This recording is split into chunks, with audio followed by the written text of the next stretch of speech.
All right, everybody. Hope you enjoyed our intro music. For that, I thought that was appropriate.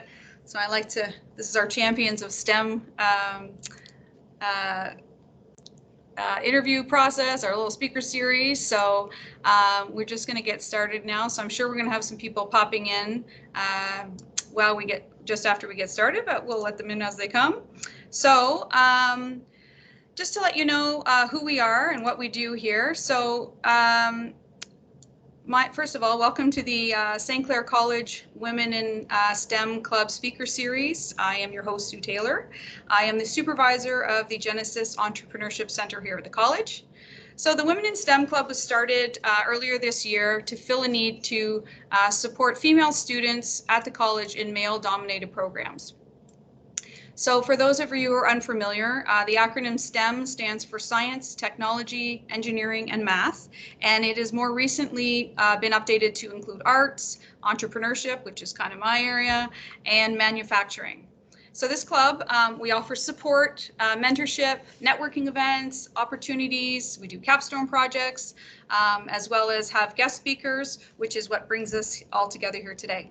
So we have students from all different programs across the college, students from data analytics, biomedical engineering, robotics, power line technician, construction management, policing, heating, refrigeration, and air conditioning, civil engineering, mobile app development. So you get the point. There's a lot of male-dominated programs out there, and especially here at the college. So some of these young women are in classes of 60 to 70, with being the only female or of a very handful in their entire program. So our goal is to support and foster them, to show them that they can accomplish all that they set out to achieve, and then some. And the speaker series was developed to host what I like to call as the STEM champions, which is why our intro music was fitting for today. And I want to host women who have excelled in male-dominated industries and environments, and that serve to inspire and act as role models and mentors to these young women.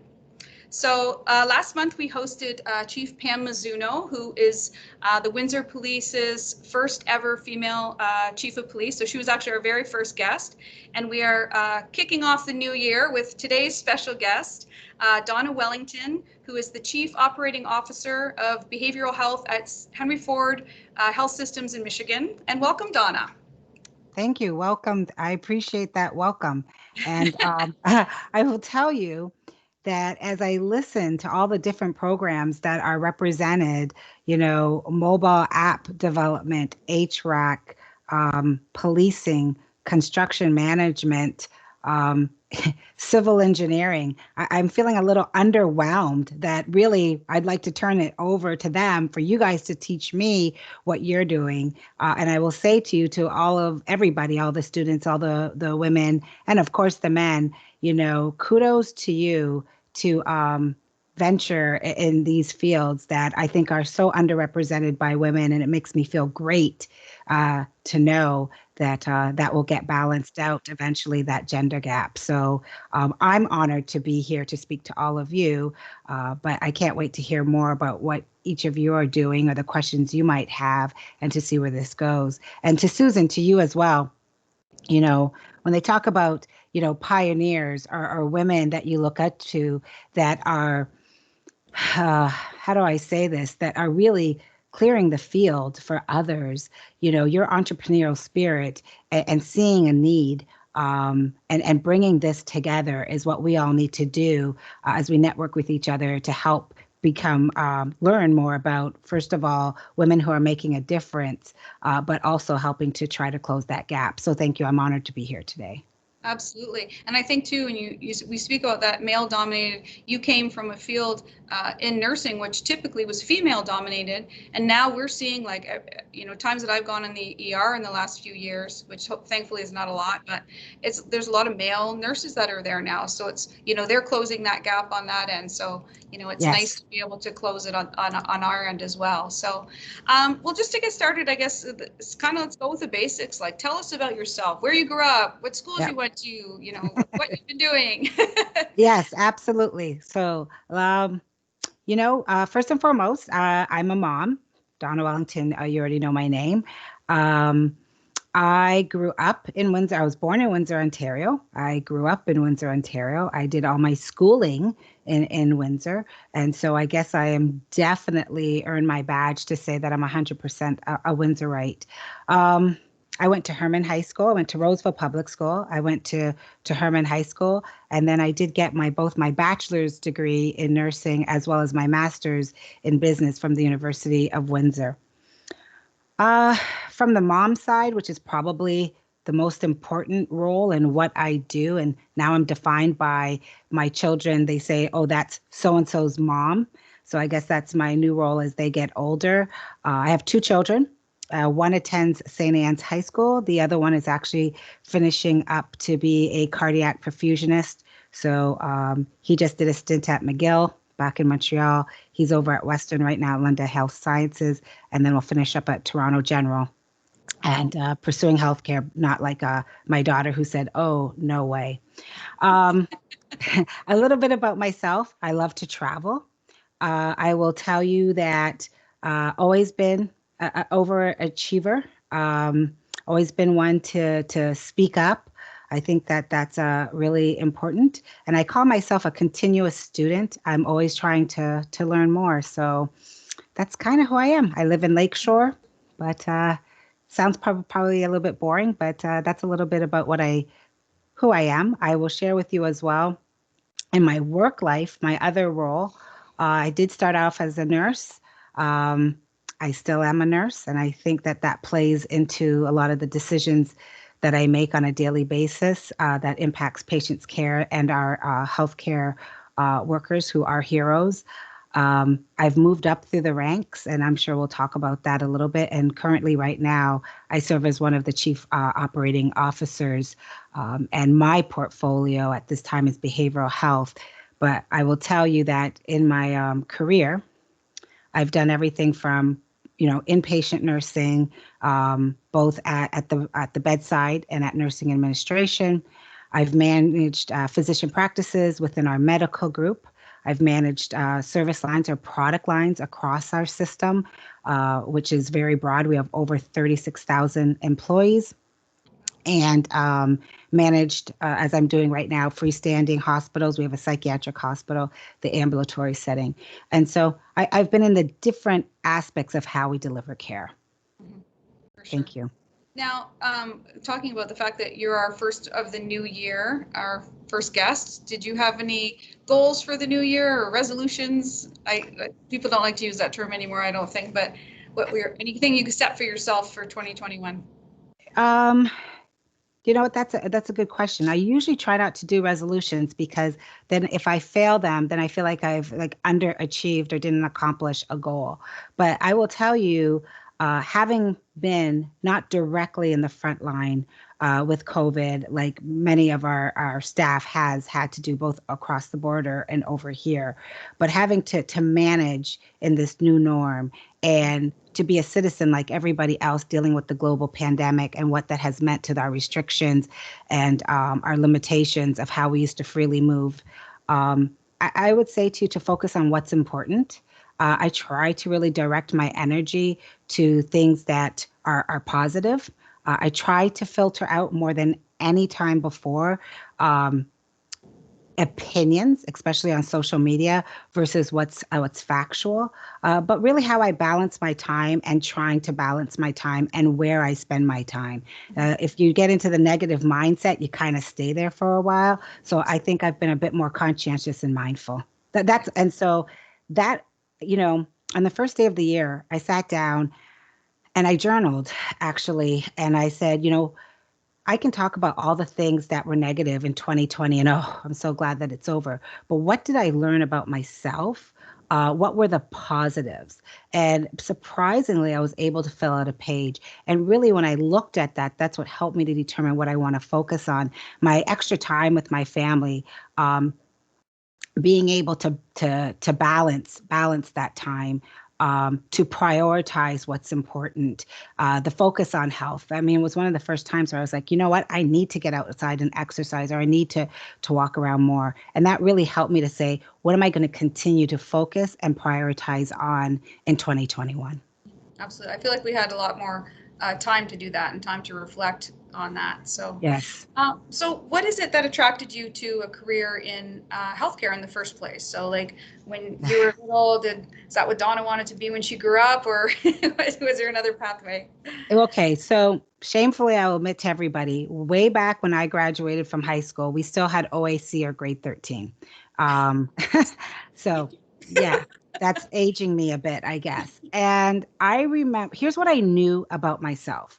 And I'm going to share with everybody, right now, knowing who you are, knowing what you're passionate about, knowing what you can do effortlessly really helps you to define, what do I want to do, that I would do it anyways if I wasn't getting paid, because it doesn't feel like work. In high school, in grade school, and as I was thinking about what to do in university, I loved math and I loved science. I could have cared less about an art class, music class, creative writing, but that I knew I wanted to do. And so when it was time, really in grade 12, to determine, where do you want to go? I will tell you that I decided I was going to go into medicine so I could learn more. And I do have this caring side for me. And I knew that that was important to me to be able to take care, of others and try to make a difference. Not a lot of people know this. Um, So I applied to London for biological sciences at Western. I got in. I had a backup plan. I also applied at Windsor and I applied for nursing. I applied for nursing as my third choice because I didn't want to take physics. I hated physics. And I was like, I don't want to take this. And so when I saw that I still needed to take that, at least one course, I withdrew from London and I said, nursing is still healthcare. I'll take that one because they don't require physics. So truly, I knew that I liked and I loved math and science. And so I picked a field that would give me the joy of both of those areas. And that's how I came into healthcare. I would say that. I wasn't sure what nurses would be doing and if it was just bedside. I quickly learned the difference of that at the university when we did the different rotations. But that's how that started. So, do you have any strategies that you could share with everybody listening about how we as women can take a more prominent role in the organization that we're in? Yeah, I don't know if I have the special sauce, for that, but I will tell you what has worked for me. Um, when you start off out in your career, I mean, you are as good as the other person who's doing the same job as you. And the only person who can affect whether or not others consider you valuable to that organization is the time and effort that you choose to put into that. And what I mean by that is, you really have to try to do your best every day, unless you have some type of connection where you're going to be able to get promoted without being based on your skill set. Really need to put the work in, and working doesn't always mean harder, but it means smarter and always doing your best so that you stand out from the crowd. And I mean that to you as individuals and not just women against women or women against men, but you as an individual, so that supervisors and others can say, my goodness, look at the potential this individual has and look at their passion and their commitment to what they're doing. What that also does is it builds your reputation and it builds your credibility. And that is something that is going to stick with you throughout your career, not only within your organization, outside of your organization, but with your peer network or colleague network or your industry network. Um, and so I think that that is probably definitely one goal I would say. In addition to that, increase your visibility. And as important, something I wish I knew then that I know now the importance is really networking. Men do this very well. They have ways and places such as the golf course where they spend time with each other. They're talking about the stats of the last football game. And we need to do that, as well. And sometimes if you are in if you're in an industry or a field where there's not a lot of women like you at your organization or in your work group, you really need to take it beyond those four walls in your associations or somebody else, maybe that's female in another organization, and build what I call as your inner circle or your inner network. Because as other opportunities come around, that's how somebody by word of mouth might say, hey, do you know so and so? Yeah, they call that your tribe, having your tribe. Yes. Yes. I actually have a necklace that says that. Yeah. Yes. Yeah, no, I agree. We actually do workshops in networking here at the college, so we can work on that. So we talk all about those kind of things in there. So, Oh, good. so can you share with us a what you consider your most valuable leadership lesson that you've come across in your career? Something that stood out to you, advice you had from somebody that where that helped you to get you to the position you're in now. Yeah. I think I kind of alluded to that in my last answer. I would say to you the biggest lesson is really building on and developing your credibility, your integrity, Okay. because only you can create that, but also only you can destroy that. And that sticks around for a very long time. Be- why I say that, and I remember someone said to me, is that when you leave a room or you leave an interaction, be it with a client, be it with a patient, be it with an employee, be it with the president, how do you want them when you leave that room to remember you? Were you obstructive? Were you aggressive? Were you collaborative, approachable, wanting to learn? And I think that gets down to reputation, as well as what is the consistency of how you behave, that it is predictable, which speaks to your integrity. There are so many other things that are important related to that. That becomes trustworthiness, your value, how important you are, but only you can make that or break that. Absolutely. No, I agree. So did you ever have sort of an aha moment in your career when you said, I made the right choice? Like going from, making that choice in the beginning, you talked about switching school at Yeah. that. Do you ever look back and say, oh, what if I'd done that? I know besides the physics, but what have you had to stay I there? would have failed physics, I'm sure of it. I'm not as smart as the ladies on this panel, so I'm kind of like jealous, like, man, maybe I should learn physics now. But I don't have the brain capacity for that. There's your 2021 goal. You're going to take physics now. Yeah, okay. I can't help my daughter with grade 11 academic math. When she says cosig or trig, I'm like, I don't know. Yeah, I know. Yeah. I Check can't remember YouTube. that. They have YouTube for that. Exactly. But I think that's a great question, Susan. Like, what has been defining, or what is my aha moment? Um, I would say to you that I haven't had one defining aha moment, um, because ev- I really am fortunate. I think I'm blessed, and I think it's a privilege to do what I do, to be able to lead others and to make decisions and be accountable for those decisions that impacts the lives of so many people when they're at their most vulnerable state.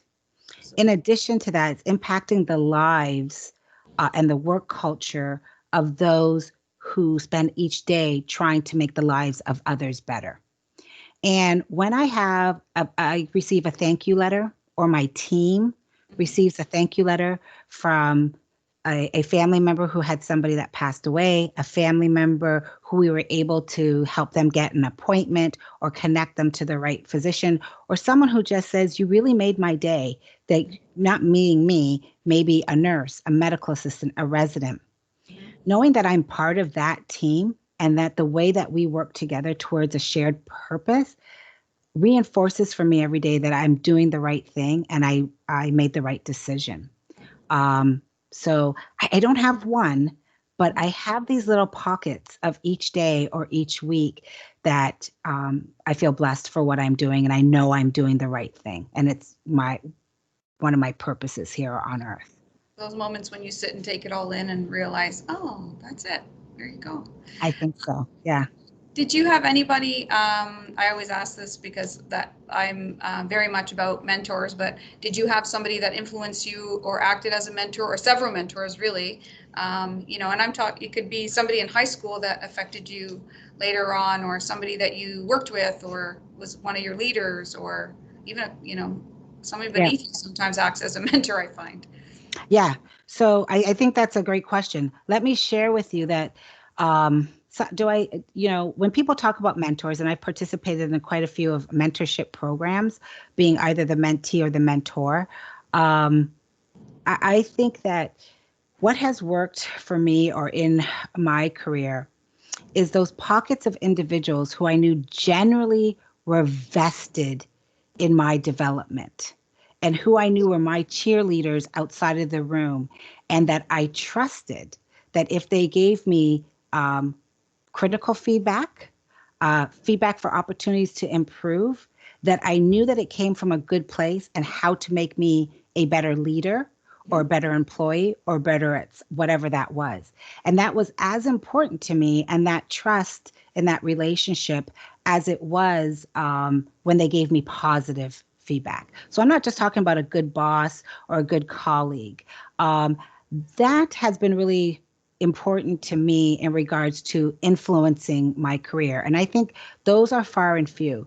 And if I look back, for me, I had a teacher, Mrs. Grosel, in grade 5 that really helped me to understand, my value and believed in me. A couple at university. Actually, I can tell you, Mitch Field, I will be forever indebted for him at the University, of Windsor. I've also had male and female superiors or colleagues that have influenced me, and that's in the work world. But let me share with you what's as important. I have learned to observe other women who are leading or pioneering and making a change. And I watch to see how these individuals who I either know from afar, and maybe it's someone I don't know at all. I've read their autobiography, and I look at what their characteristics are, what drives them, and then look internally to say, how can I be like them, or how can I impact change, or how? So I'm never thinking that I'm as good as what it is today. That there's always opportunities to improve. And I will share with you, we have leaders right here in the city who I'm in awe of. We've got Rose Hurst, who is running West. We have individuals like Janice Kafer, who is running Hotel Do. Pam, you've already talked about. I remember when I saw her promotion and what she's doing out in front, and I can't imagine, how she does that every day. And just the connection that we have a common colleague or friend, and who told me about what you're doing. And I'm like, wow, and has told me a little bit about, where you are on your journey and your passion to make an impact and create a voice and networking. And I want everybody to know the Susans of the world, the Donna Wellingtons, we have personal lives too. And so that discretionary effort is what I'm in awe of, and say, how can I too? Because these women are just as busy as I am. How can I make an impact? How can I, who have been able to make it forward, reach back and give them my time to lend a hand to one or a few? So that would be my long-winded answer to that. I like it. I find that, if you want to get something done, you ask somebody who's really busy, and they just seem Absolutely. to do that. And those are always the ones that are continually going. So, Yeah. um, so I like to also ask this question about hobbies. Did you have any hobbies? Do you have stuff that balances that life that we were, just talking about the craziness of it? Do you have hobbies or any activities that you do? Are you a golfer? So you can, like you talked about earlier, because if so, we're making a tea time because I'll golf with you. Oh my gosh. But do you have anything that, kind of helps you with that to kind of balance that work life? Yeah. So I am brutally honest and transparent. So I'm a girl, and many of the things that I like to do to balance in my free time. I was telling this to Susan earlier, I think yesterday. I was like, man, your nails look great. So I like to do things that pamper How do you do myself. nails? Yes. So I like to shop. I liked, I do like to do that a lot. I like to binge watch movies or TV series, and some of them are ones that people might say, "What? You watch Keeping Up with the Kardashians?" Yes, I do. Don't judge. Sometimes I need to decompress.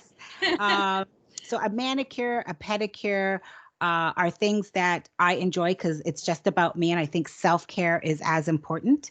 And during those lockdown times, and now I've missed that. I enjoy, having getting massages, but even prior to that, in all seriousness, because that is serious, and I'm being honest there. I used to travel a lot. I like to go to different countries. I like to immerse myself in different cultures, different languages, to learn about ways that I don't want my children or myself ever to be sheltered by what the world is just based on where we live right now. And to understand and be open minded to the beliefs, be it religious beliefs, political beliefs, whatever that might be, open to understanding why people think differently and be open to accept their beliefs versus rejecting them. So I miss that. I miss that a lot because I used to travel quite a bit. And also, I like to read a lot. I like to read mostly like leadership books, leadership magazines.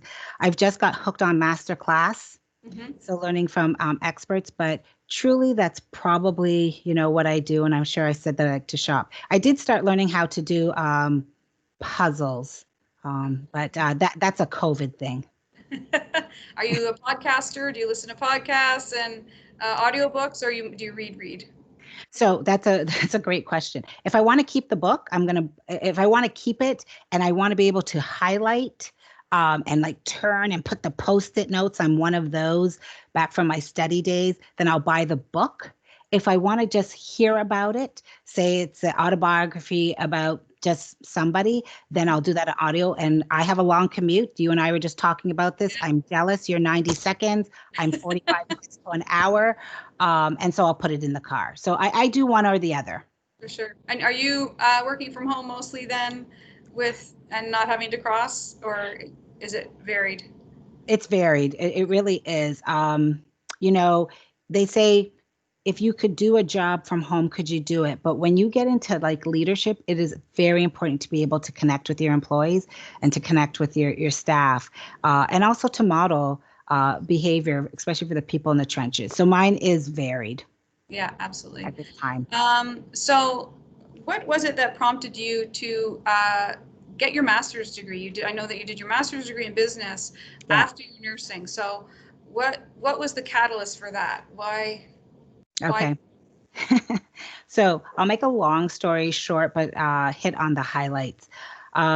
Quickly, when I started Henry Ford, which I think the world of, their mission and what we do for patients, and just how forward thinking that we are, and just such a leadership team that is so smart, and all the staff that are there working towards a shared mission.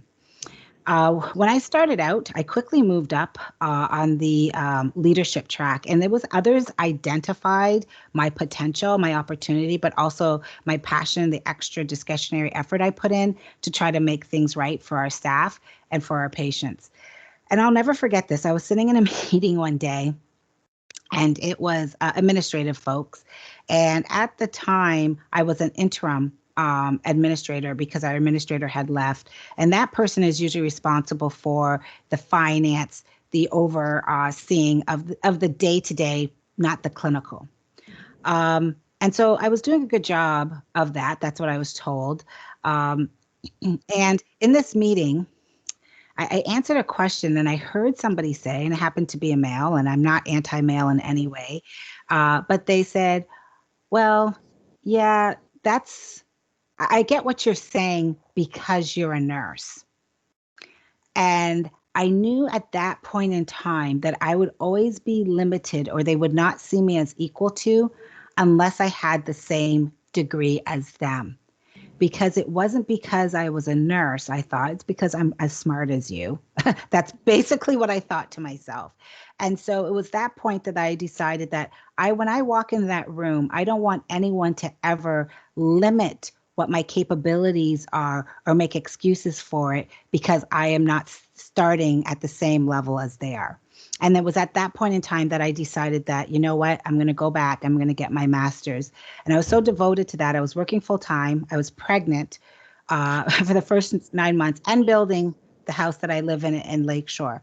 And so, and it really changed night and day because then when I sat at the table, and yes, you should sit at the table for those that have read Lean In, we were all starting from the same playing field. And it wasn't defined by gender or who put you here or because of such and such. And so that's how that became to be. We actually did a lean in circle with the girls, and that was one of our Good. book recommendations when we first started the club. And then we had an engineer actually from Ford, Sandy Alievsky, came in and she hosted the lean in circle, and it was awesome. So, Good.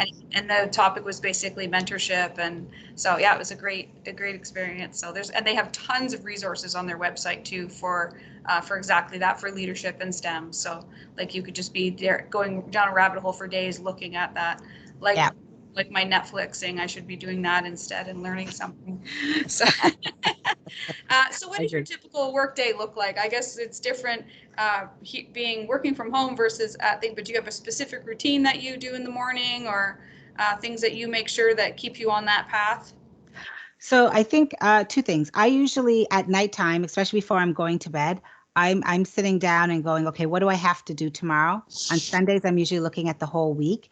I get an idea to keep me grounded in what I have to do and what I should anticipate, knowing that as soon as my work day starts, that's pretty much gone out the window. Because obviously, in the field that I'm in, and I'm sure as many others, that's participating today, something else becomes a priority and it just takes you away from what you're doing. So I wish I could say I have this specific routine, getting up, getting ready, check what emails came from the night before, thinking in my head how I'm going to plan the day. Usually when I'm driving into work, if I'm not doing calls, I'm always trying to get peppy music that's going on or an audiobook, usually even when I'm going home, because that helps me to decompress.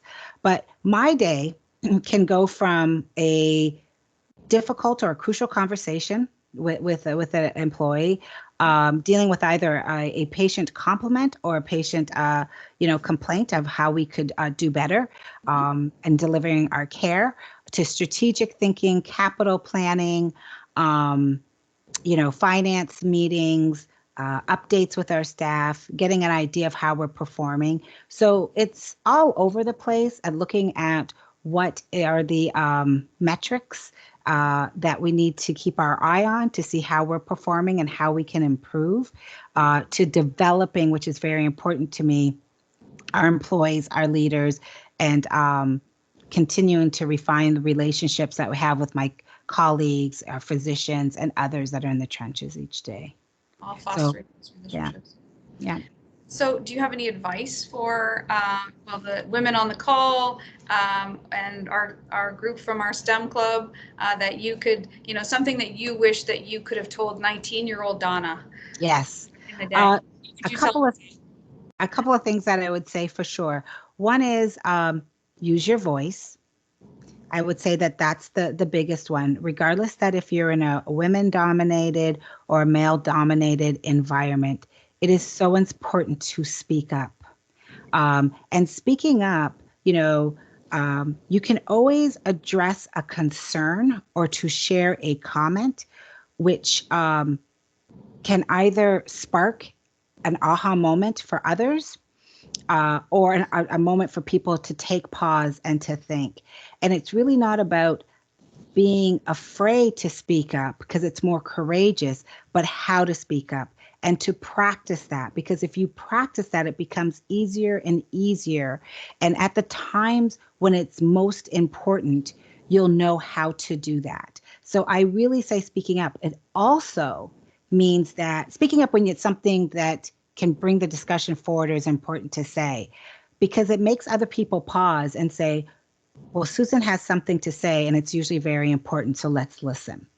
Um, that's also how you make yourself visible. Number two, I would say, is know your value, know your worth, and be able to speak up for that, and to prove that. And whatever you think your worth is, make sure you can back it up. The worst thing is to think that I'm worth this, but you haven't demonstrated that. I would say number three, go for that promotion, go for that opportunity. It is known that women are less likely to go for opportunities unless they've checked off 9 of the 10 boxes. And then because of that, they're like anxious. Oh my God, I'm not good enough. Do not get limited by your own negative talk. Men are more likely to say, the rest is a potential and I can learn. I've got 3 of those boxes. That's what I would share with my younger self.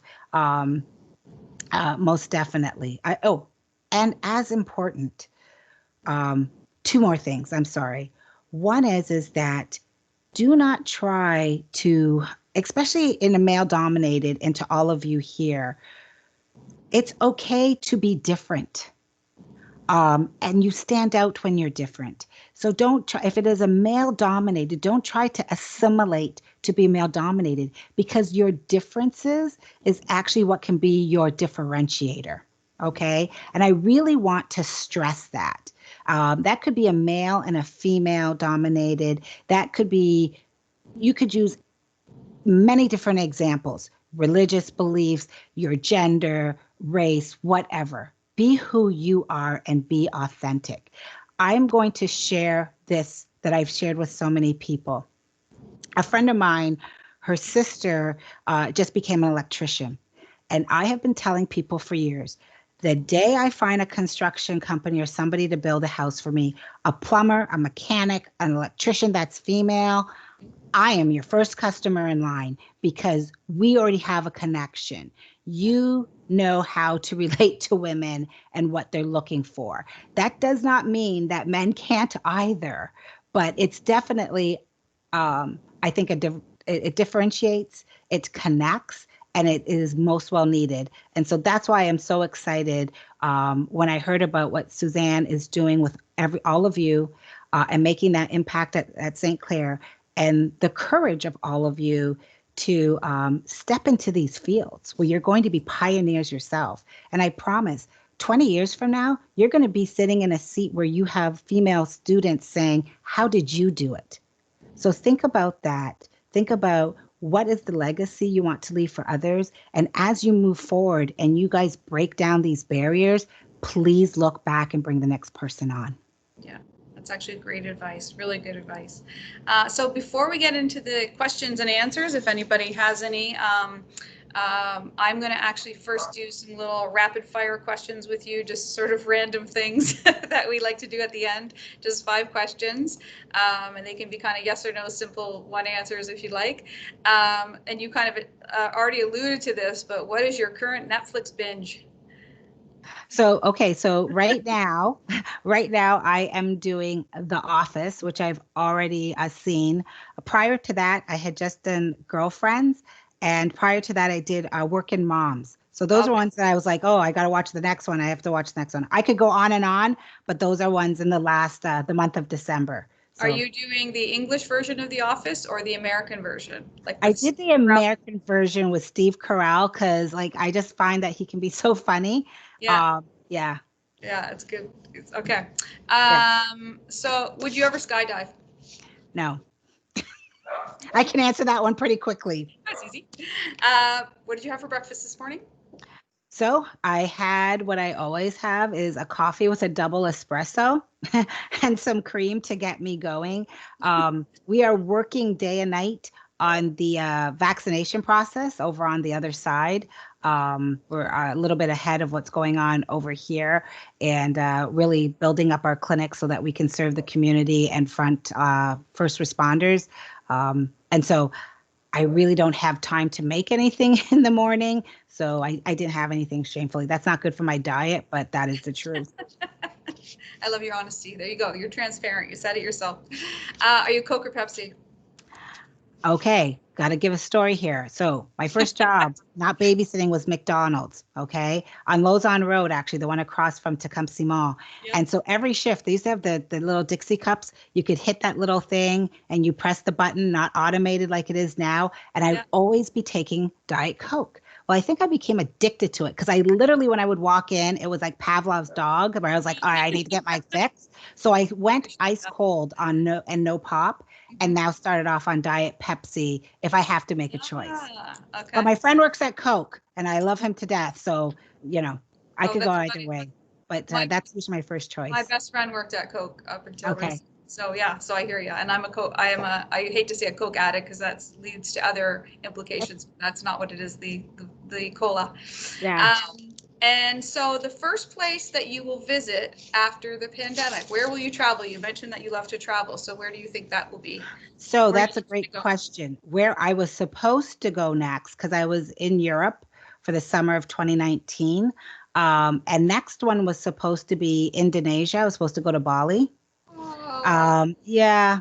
So I decided to do Europe to get used to the long haul flight, mhm. and all the different, just to get used to that, because I was there for quite a while. So that is on my list, but I will be honest with you.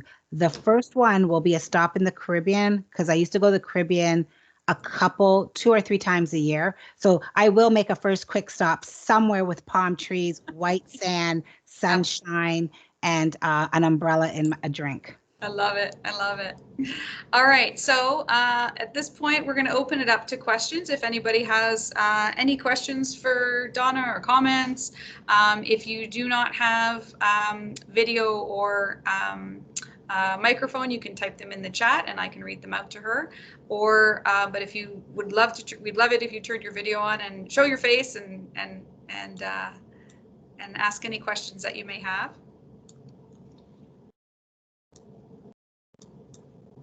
Just going to go to the chat here, see what we got. Anybody have any questions for Donna? I think she was so well Hi, spoken. She answered everything. Oh, hi, Danielle. hi, Sue. Hi, Donna. That was unbelievable. If you wrote a book, I would buy it, or it was fantastic. I wrote down so much of what you said because so much resonated. I teach in medical aesthetics. Actually, I had a grad last year. It was the first year of our program. It's a post-grad program, and she was hired, I think in around November at Henry Ford, Okay. to work. She's a nurse, and then she went on to take medical aesthetics, but she's working in the cosmetic dermatology Oh, and assisting with all the Mohs surgery and oh, uh, they used to report to me. What's her yeah. name? So this was a um, while ago. It's probably yeah, at least 8 years she ago. yeah, she was just Just hired in I believe November. She sent me a message to let me know she was hired full time. She was very excited. She had worked while attending the college she was working at, Detroit Receiving. okay. She resides over here, and she was hoping to come back and work in Canada as well, but there weren't as many opportunities. And recently, she was hired, so that was very exciting. So. That's great. But I wanted to ask you a question. You were Yes. talking with regards when you went on and you completed your master's, and you talked about not wanting to limit your capabilities and being in that meeting, and when that person said to you with regards to, well, it's a nurse's perspective.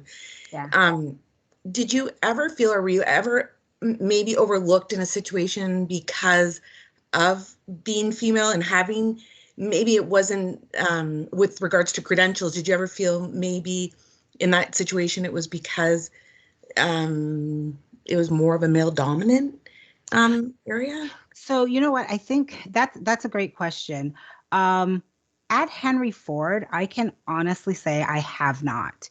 And I will tell you that our culture and our leaders there, I have never felt that gender has played into anything. It really is your ability to perform and your passion.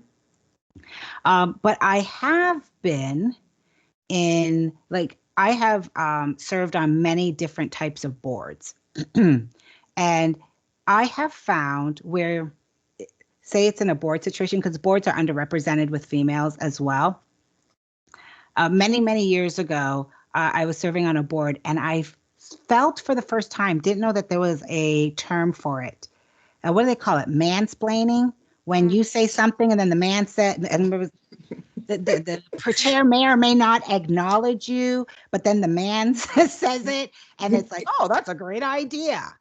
So I have done that, and I have felt that. I have been like, man, um, didn't I just say that? But you know what? the other piece I found in those situations where maybe unconsciously I didn't know that that was happening, I was learning how to adjust by, how do I say this? Asking a question, like saying something like, I think maybe, or could we, versus just saying, we need to. And Absolutely. and as I've gotten older, I think I didn't want the people in the room, mainly probably men, to think that I knew more than them or be like, oh, who do they think she thinks she is? And so I'm smarter enough now, again, to use my voice and to say what I think. And that if somebody does say that now, I'm all ready to say, well, isn't that what I just said in a way Mhm. to take it further? Mhm. But no, I have not. And I think I'm just fortunate because I have a lot of friends that are in different industries that have experienced this. And it depends on the culture of that organization. What I try to teach people and what I share and what I look for, if I can share, uh, answer your question, but add to it. When I am in a room, be it with managers, residents, whomever, I look around the room and usually it's a pretty diverse room in many different ways. And I ensure if somebody's speaking up and someone speaks over them, I have a responsibility, if I'm the lead in that room, to be the one to moderate that and to check. I'm going to keep it real, what our norms are and not to be disrespectful. And I will say, can you hold on a second? I'd like so and so to finish their thought. Mhm. Or if I see somebody who may be hesitant to speak up to say, I see you and you look like you have something to share. I'd like to hear what you have to say. Because when I say that in the room, if I'm in the leading position, then others also can see that I have value in what everybody's going to say. And even if somebody says something that may or not take the conversation further, we can be so damaging to each other if we shut somebody down. Mhm. Or if you shut somebody down that is a minority in the room, be it another female, be whatever that is, right? By saying, I really appreciate that comment. Help me to understand more about that. Mhm. Because then everybody knows they need to respect that. Does that make sense? Yes, absolutely. So I think that there is a responsibility, not only if you haven't experienced this, to be conscientious of it. How are you making sure that everybody has a voice and that Mhm. everybody knows that everybody's opinion counts? I hope Mhm. that helps. And I've learned that as Yes. I've gotten older. And I just have to tell you, I love your glasses. I want to say, did you Thank get them you. here in Windsor Thank Essex you. County? Because those are gorgeous. Thank They look you. I great on love you. yours. Oh, thank you. Yours. Yeah. So if Thank I you. send Suzanne an email and say, please ask Danielle, I love I her. will, for sure, They for look sure. sharp on you. Thank you for that. Thank you. And I believe that's so true. And I tell my students, because we're the college is a community, and within our program, we're a sub-community. And I always use the analogy, I tell them, we can all go to the same movie and leave, and I can say, wow, that was a great movie. And you'll say, wow, that was the worst movie. We can all have different perspectives, but we have to be respectful. We have to agree to disagree in a very respectful and take in everybody else's opinion. So I a lot of, I think everything that you said resonates. It's well done. Yeah, you're remarkable. Thank you, and thanks for sharing your experiences. And thanks, Susan. I this is my first one. I had a conflict last time, but these are awesome. Thank you. Yeah. Oh, good. Glad you Thank, enjoyed. Thanks, Danielle. Thanks. I'm just going to go to the chat here a little bit. We have the first question. It was from Sherry. Do you find it important to read nutrition labels? Because you mentioned oh your my diet earlier. gosh. Oh my gosh. So do I think it's important? Yes. Do I do it? I'm going to be honest. Sometimes you just need to have that bag of chips and not blame yourself if you ate that whole damn bag of chips in one sitting and Eat be the like, bag of I'll do chips. better tomorrow. Because sometimes you need that, but that's not the best way to go about it. I am I'm being honest. I need to do better with that. I should probably put it down for 2021, but I will fail before the end of January on doing that. I do think, what I think it's important and is your it's your mind your body and your health. And someone from healthcare, I can tell you that our mental health, how we view ourselves, our emotional health, our mindset is as important as our physical health. One can't go without the other. And so to me, it's not how much I weigh on a scale, because I go up and down. It's how much am I trying to live healthy and to walk, to be conscientious of it, to meditate, which I like to do, to create that balance. Because I think it's important. I can tell you growing up, if you didn't look a certain way, if you didn't weigh a certain weight, if you weren't a certain size, it was difficult if you were on the outlier of that. But I am more conscientious of what's on the nutrition label. I try to eat healthy, but I don't blame myself or get hard on myself if I don't do that well. I find for me what helps with my mental well-being is as much as I can do to exercise or put time into myself. Self-care is very, very important. Absolutely. So I do look at sugar intake though. So I know I should look at that and carbs. Well, if we take care of our bodies at the gym, we should take care of our minds too, and do those things like meditate and all those things that take your brain to the gym too, essentially. So Adriana had a question or a comment, I guess. Your differences could be your differentiator. Loved that. What advice do you have for those interested in working in a non-clinical role in an American hospital system? So I will tell you what I love, not only again about Henry Ford, but in healthcare is the diverse individuals that we work with. When people think of healthcare, they think the traditional, the nurse, the doctor, you might have a couple managers, medical assistants, PSWs, but I work alongside folks in IT where I was just in a meeting yesterday talking about what is our technology strategy and our digital strategy and how that can impact our patients, and impact mean to have them have a better quality, of life. And so I would say in a non-clinical role, what's so exciting is that there is value for each person's role, how we come together to impact how care is delivered, which at the end impacts the outcome for our patients. So be it that if it's the contact center, be it as if you're the concierge, if you're the person that's doing valet, if you are the individual looking at our IT infrastructure and our IT strategy, if you are in biomedical engineering, we do partnerships with students from creative studies and looking at, what are some innovative products that we could be doing. Everybody is part of the team. We're all bringing our skill set or expertise to make an impact in how care is delivered, which ultimately impacts the patient and their families at the end.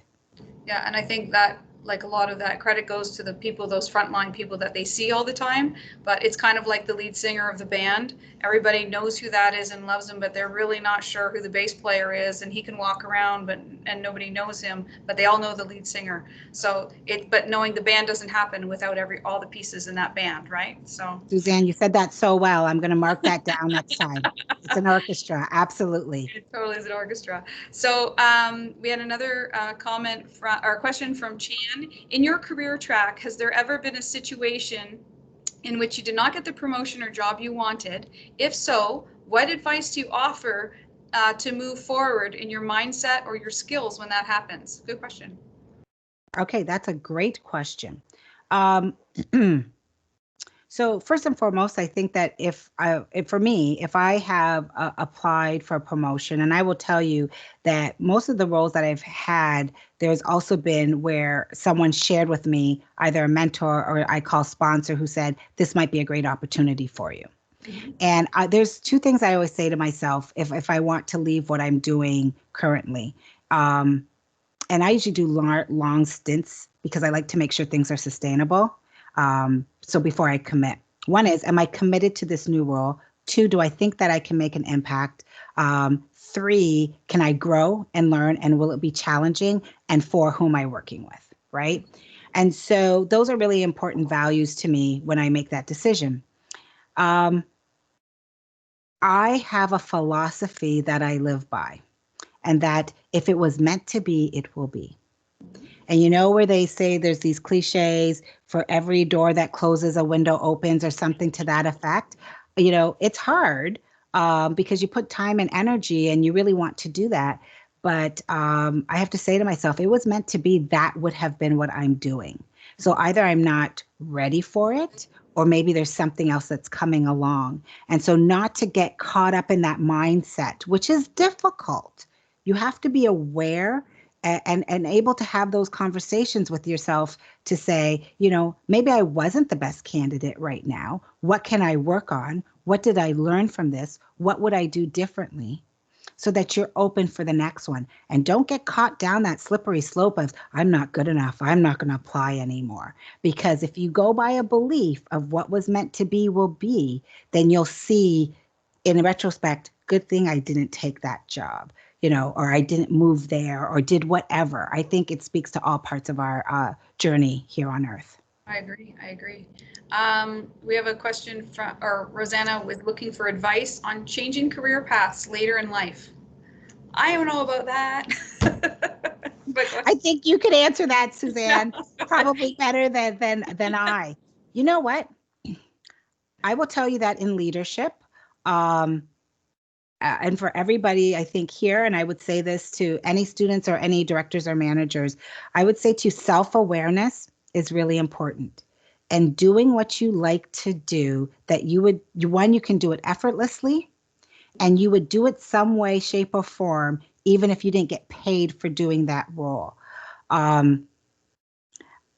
If you come to what I call the fork in the road, where you've been doing something and maybe you've outgrown it, maybe it's not challenging, maybe life has changed for you, and there is something, I call it that little burning in your belly that says, I really want to do this, then go for it. Because the most courageous thing that you can do is doing something that you feel you want to do, and it's only your own self-limitations holding you back. And it can be scary, but I always say that those gut reactions or those burnings towards something is somewhere on an unconscious level telling us we're ready for a change. So I would say that if it's something that you want to do, work towards it and try to make it happen. And maybe it's not like, you know, right overnight. Maybe it's gradual, but don't be blind or deaf to those signs, because I think that they are on an unconscious level telling you something you may not recognize consciously, like, this is just not it for me anymore, or I want to do something different. I tell people, you only have one life to live on this journey, and live it to your fullest. yeah, don't mess it up. I would agree with that. You said about doing something you love, and that I have been very fortunate. The jobs and the careers that I've had, I have loved my jobs.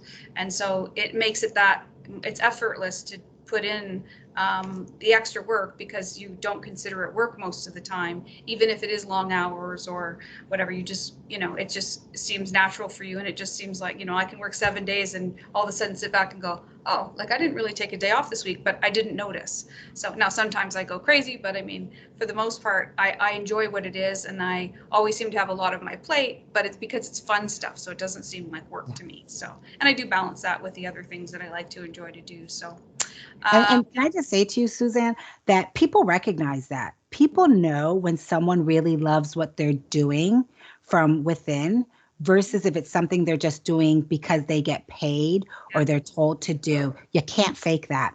No, Yeah. sure. So have you ever experienced, this is from Donna, have you ever experienced any cultural shocks when working in the States? And Donna is our treasurer for the STEM Club, so. Okay. Yes. I have.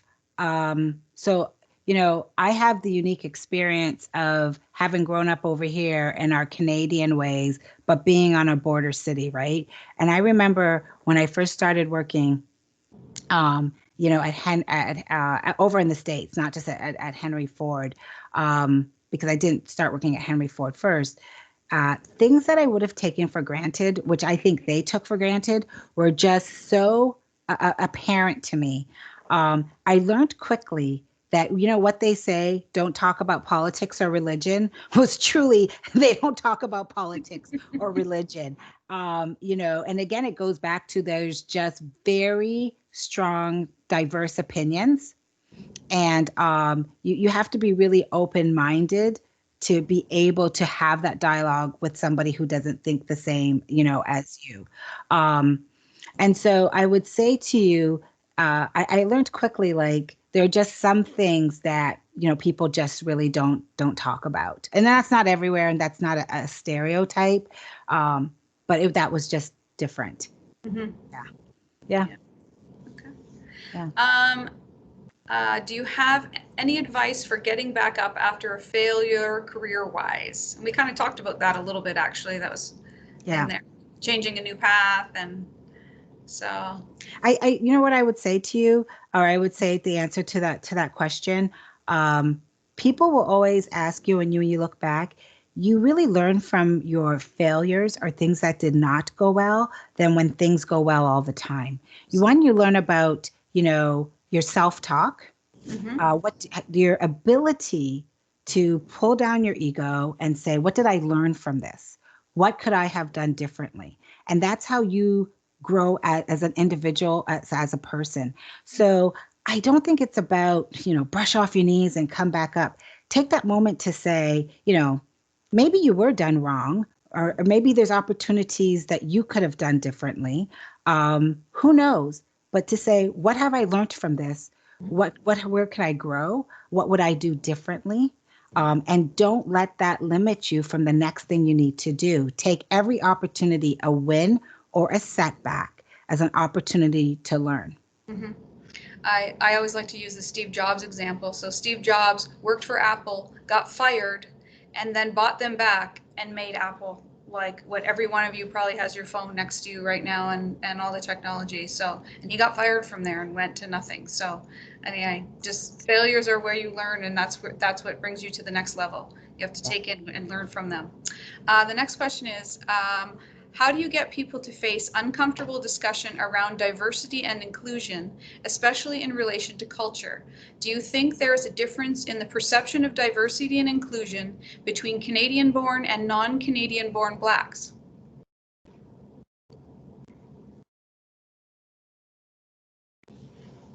Oh, are you on mute? Sorry about that. Yes, I was. So I think that there is a lot of questions that are in there. Let me start off with is that this is my personal belief. Speaking about diversity and all the things that are going on in the world is courageous conversations. And I think that if you start any conversation from assuming innocence from the person that you're speaking to, but with an open mind to hear, than to debate, you will have a much more fruitful conversation. And I don't think that's easy, but I think that's where things has to start. And people are going to have differing views. And remember, people's views are based on their experiences, which is based upon really might have been where they were raised, their environment. And really, we act upon what our beliefs and our values are. And those do not change, overnight. And there's this whole thing that could be a whole different topic about unconscious bias that I think, especially in healthcare, and I can tell you that at Henry Ford, that we're speaking more about. But I think if you create environments, even in your own household, with your friends, or at work, if you say, how am I going to come to this conversation? Am I open-minded enough? And to create safe environments where people can hear and not negate and debate is probably the first step. When it comes to inclusivity, I think that that's important. That's probably as or more, I don't want to say more important, as important as diversity. I think people forget about the I. One of our leaders a couple years ago made a comment that will always stick with me. And she said, in diversity, that it's like being invited to the dance And then when you get there, nobody asks you to dance. Being invited to the dance and knowing that you need to, invite everybody is the diversity part. Including them is when you ask them to dance. Mhm. And I think that's as important. And I think, I think that's going to take time. It's just, human behavior. Now, sorry about my dogs. The question about whether or not do I think that there is a difference between if somebody is born here or somebody migrates here, I think that there is, depending when that occurred, because we're shaped by our environment, we're shaped by our norms, we're shaped by, our family's cultures or our beliefs, and there could be different experiences and different history. And so I think that all plays into where someone's view is. I don't necessarily know if it plays into if one feels that they are treated differently than the other, because I think that's shaped by your own, experience. That's my thought on it. I could go into a whole conversation, about this, but I think it's important. I hope that with everything that's going on, that more people can come together and organizations and start to just have these open conversations and not to judge. I think that's what's most important, because I think everybody is always trying to do the best that they can do and what they know. I think, yeah, like again, there's so much train. I just actually did a diversity and inclusion training yesterday, that training program. So I feel like it's out. It's a conversation. It's being talked about, and that's kind of the step to change. So it's so much different than you think about 10 or 15 years ago. We have come so far the way our conversations are happening. So he responded to that. He said, "You are on point, and I applaud your response. Thank you. I would like to pursue this with you further if you so desire. I look for the positive angle rather than the negative." Awesome. Thank you. Yes, absolutely. I agree. So actually, on that note, I just wanted to talk a little bit about mentoring. So if there's anybody who is interested in that is on the call, so either if you're a student and you're not in the STEM club yet and you would like to be, you can email us at Genesis at stclaircollege.ca. In the same token, if you're somebody who thinks that they would like to be a mentor after hearing, Donna's inspiring words, if you feel like you would be like to be a mentor for one of our STEM club girls, please reach out to me and then I can connect you together. I am 100% on the same page as Danielle that you need to write a book, lady. Come on, like in your spare time. Okay, I could get another revenue stream. That would be fun. That's what I'm saying. You can retire and just travel by that time. But I like how you think, Suzanne. I really do. Just do it. Just do it. There you go. There's your goal for 2021.